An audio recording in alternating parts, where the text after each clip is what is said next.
MicroStrategy. This is a company which is leveraging the fiat system's debasement and weakness against itself by leveraging from soft money into hard money, so Bitcoin. If you are not a believer in Bitcoin, well, you might as well stop watching now, because if you don't believe in the fundamental layer of Bitcoin, then, well, none of this is going to resonate for you. But if you do, it's worth watching. And effectively what they're doing is they have potentially found an infinite money glitch.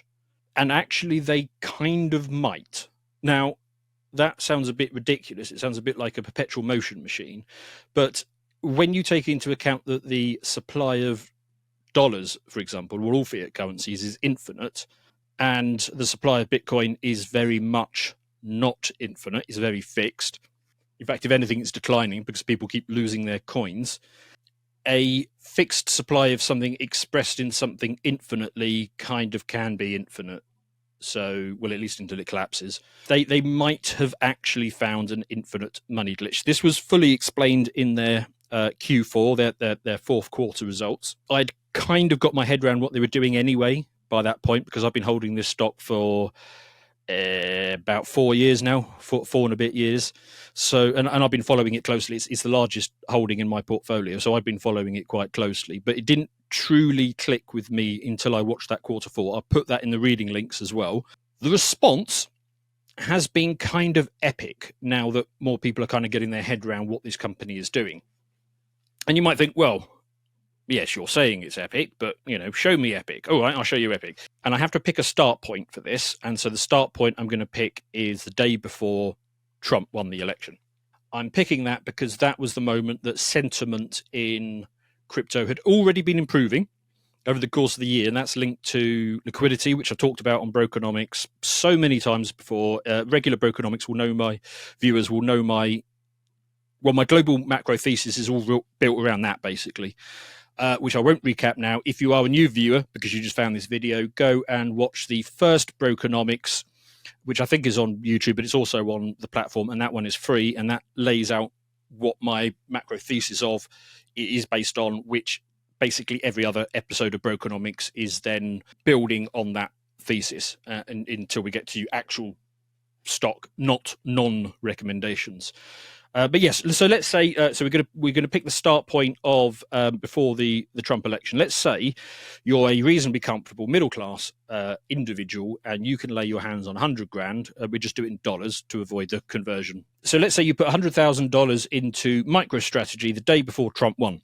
What would your daily returns have looked like in this company, which lines up with sentiment change plus the unveiling of the Q4 and people understanding this? Well, day after the election, on your $100,000, you would have made $13,000.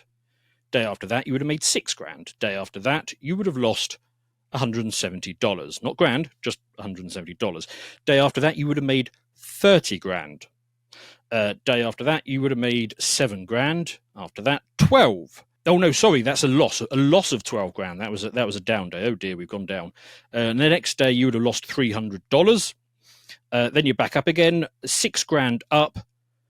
Day after that, what's that now? November 18th, you would have been up $20,000. November 19th, you would have been up another $20,000, and the day after that, you would have been up $26,000. That brings us to a total of, there are a couple of down days in there, but you would have been up $115,000 on your original $100,000 in the space of 2 weeks. That's quite a big return for a 2-week period, because this is my largest holding, and I quite enjoyed those 2 weeks, to be honest. They were rather good. Before I go any further, let's issue a massive warning here. I'm looking at this closely. I for now, I think this checks out.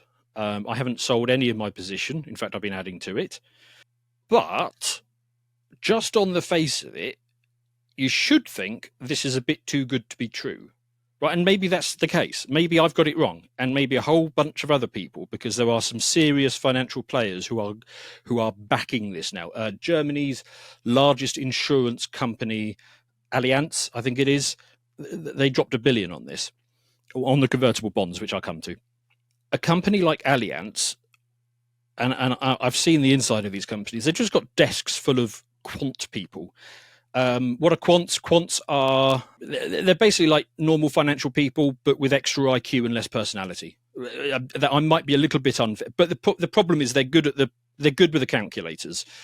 The insurance companies are full of these type of people, and they put $1 billion into it. I mean, lots of people are putting people who know this stuff, who know this game, are putting hundreds of millions into this company through the convertible bonds and other things. So look, it might be too good to be true. This might be the thing that blows up this cycle.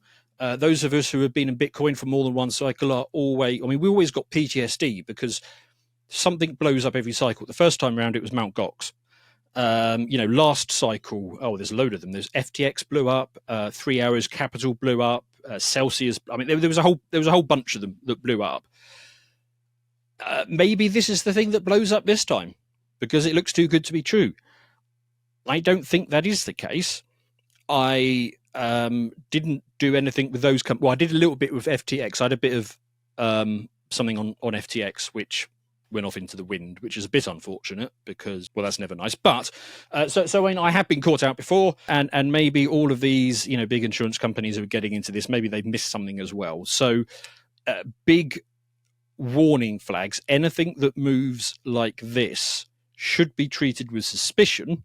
But my reaction is, okay, let's be suspicious, but do the work to understand what's going on behind it and stay frosty on it, and maybe take profits along the way, to protect yourself. But if you had had 100 grand in this before the Trump election, you would have doubled your money, and then you could have taken your original stake off the table. Again, not a recommendation to buy. Must stress that, because you might do that and the following day it might drop 16%, and that's actually what happened after that series that I gave you. There was one day, I think it was the Thursday maybe, where it dropped 16%. Didn't bother me in the slightest because I was still up on the 2 weeks and I was massively up on where I'd been in this for the past few years. But it is a different situation if you went in the day before and you don't have the same risk tolerance or position that I do. So yeah, it's not financial advice. This is my largest portfolio holding, so I'm kind of talking my own book. It is easy for me to wear this volatility because my cost basis is below $20 a share, and if you were to buy in today, your cost basis would obviously be considerably higher. And if you then had a period of a correction where this, maybe this has got a bit frothy. And you've got to remember, when you're trading shares, most of those shares aren't moving. It's only a relatively small percentage that are moving, and it is easy for things to get bubbly in momentum, where a small number of those last traded shares are done at a much higher value, and then for whatever reason that sort of froth comes off, and it's quite easy for there to be a correction down where the stock kind of takes a breather, and I would say that it's then going to continue to perform well because the fundamentals are good. But that bit of froth, that comes off. But if you buy at that frothy bit, you could then be sat there for a period of time, which could be days, weeks, months, years, who bloody knows, where you're underwater, and so you need to position carefully. Anyway, so I think I've gone over that enough. Do not listen to anything I say, do your own research, all that kind of stuff. If you would like to see the full version of this premium video, please head over to lotuseaters.com and subscribe to gain full access to all of our premium content.